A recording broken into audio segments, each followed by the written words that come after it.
అనకాపల్లి జిల్లా పరవాడ జవహర్లాల్ ఫార్మాసిటీలో అగ్ని ప్రమాదం జరిగింది. Shri Sai Chandana AP private limited production block 2 లో రాత్రి 12 గంటలకు అగ్ని ప్రమాదం కారణంగా భారీగా మంటలు ఎగిసిపడుతున్నాయి. 10 ఫైర్ ఇంజన్ల సహాయంతో మంటలు అదుపు చేశారు. ఏ బ్లాక్ లో సుమారుగా 40 మంది కార్మికులు విధులు నిర్వహిస్తున్నారు. ఎవరికి ఎటువంటి ప్రాణ నష్టం లేకపోవడంతో యాజమాన్యం అధికారులు ఊపిరి పీల్చుకున్నారు. ఇప్పటికే మంటలు అదుపులోకి వచ్చాయి.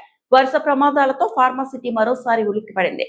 మొన్న టొరంటో ఫార్మా, నిన్న Lohitha life sciences private limited, నేడు Sri Sai Chandra AP private limited లో ప్రమాదాలు జరగడంతో కార్మిక వర్గాల్లో ఆందోళన మొదలైంది.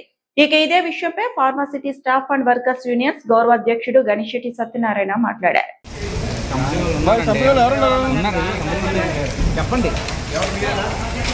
అనకాపల్లి జిల్లాలో ఉన్నటువంటి ఫార్మా కంపెనీ ఏదైతే ఉందో సాయి చందన కంపెనీలో రోజు భారీ ఎత్తున మంటలు ఎగిసిపడుతున్నాయి. ఫైర్ యాక్సిడెంట్ అనేటువంటి జరిగింది. షార్ట్ సర్క్యూట్ కారణంగా ప్రొడక్షన్ 2 బ్లాక్లో ఈ ప్రమాదం చోటు చేసుకున్నట్టుగా తెలుస్తూ ఉంది.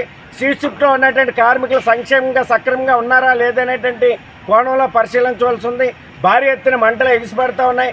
జిల్లాలో విశాఖపట్నం, అనకాపల్లి జిల్లాకు చెందినటువంటి అన్ని ఫైర్ ఇంజిన్లు ఇప్పటికే చేరుకున్నాయి. మంటలను అదుపు చేసేటువంటి పని చేస్తూ ఉన్నారు.